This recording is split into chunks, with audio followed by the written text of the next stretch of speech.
Memorable studio moments, I would say. I don't have one in particular, man, because we've been recording and doing music, strange music, man, for 16 years. There's not one particular moment that sticks out, but I will say that when I record songs like Stop the World that I just did for my Go album, sometimes because I speak the truth and there's, I write what I go through. Everything I say is real. When I write songs like Stop the World that are about wanting to commit suicide, sometimes I have to take a moment. Sometimes I have to take a minute. And I tell Ben, like, hold on, man. And I actually would be just crying in the studio. I'm an emotional dude, and I ain't worried about looking vulnerable or none of that. You know what I'm saying? So sometimes I have to take a moment. My album, Go. It's an emotional thing for me to even talk about it because it is the best album I've ever done in my life. I put everything I had into this record. And it reminds me of when I used to listen to these records in the 80s and 90s, man. When I used to listen to Prince's records, when I used to listen to even some of the old school rap albums, like the Public Enemy records, and these records where you could put up the whole album on and let it ride all the way through.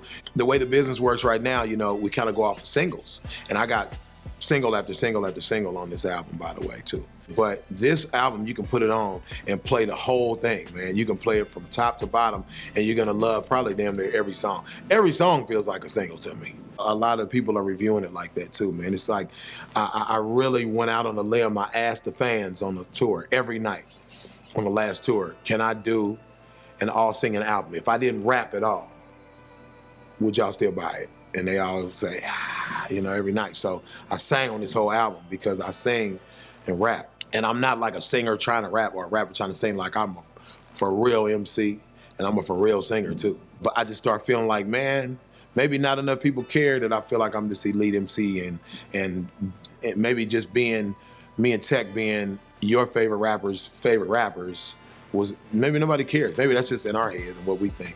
So I wanted to just sing, man, you know what I mean? And Travis, our CEO, been trying to get me to do it forever. And I did it on this album, man, and I sang like no other, man, and this album feels humongous, man. I always wanted, man, I said in my head, man, I always wanted to know what my idols would think of this album. You know, Prince dying is devastating to me.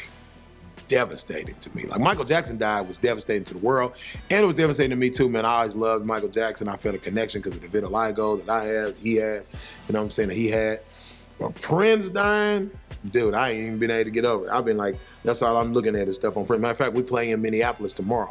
As soon as the bus parks, I'm going to Paisley Park.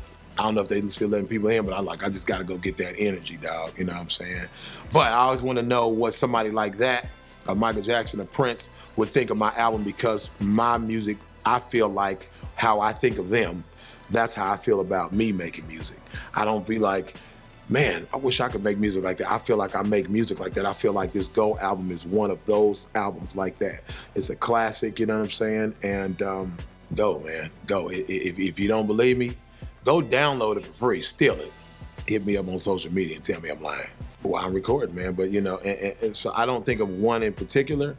Only one probably, the only studio, there's one memorable studio moment. We got it on the DVD, man. I was actually recording I'm a Player, our staple ending song that we've ended shows with for years, man. And Rob Rebeck, who was our engineer at the time, there's a sliding glass door behind me that they have the piano, the grand piano in. And he's walking through there and I'm just getting warmed up. Like, a matter of fact, I sound like I'm a thug, man. I had a fight with the cops the night before that. Golly, it's crazy. I always consider myself such a godly, peaceful person. I had a fight with the cops in an area called Westport in Kansas City because they were jumping on, they were excessive. It was excessive force with this dude I knew, and I was just trying to stop him, and dude sprayed me with mace, and I started fighting him, and they hit me with billy clubs. It was crazy. But the next day, I'm pretty hoarse. We're recording I'm a Player. Rob Rebeck walks in and just walks into the glass. It's not gonna sound as memorable with me telling it. You have to see it, because he bumps into it, and they even tripled it on the DVD. It was like, bum, bum. They edited it to make him keep hitting the glass. It was the craziest thing, but he hated it.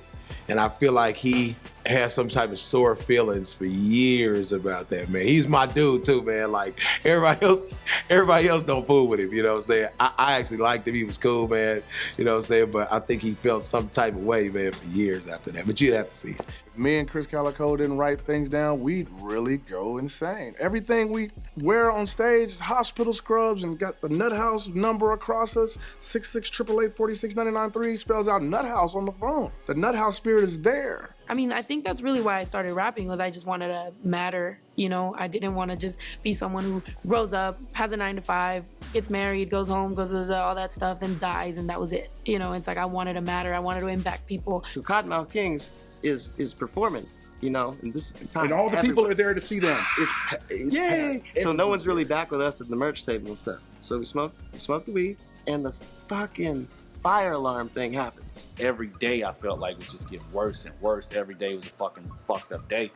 And it was just getting so fucked up, man. And I was just suicidal thoughts and shit to that point to where it's like, yo, what the fuck is my why am I even here? Just feeling like just the darkest and the lowest you ever could feel.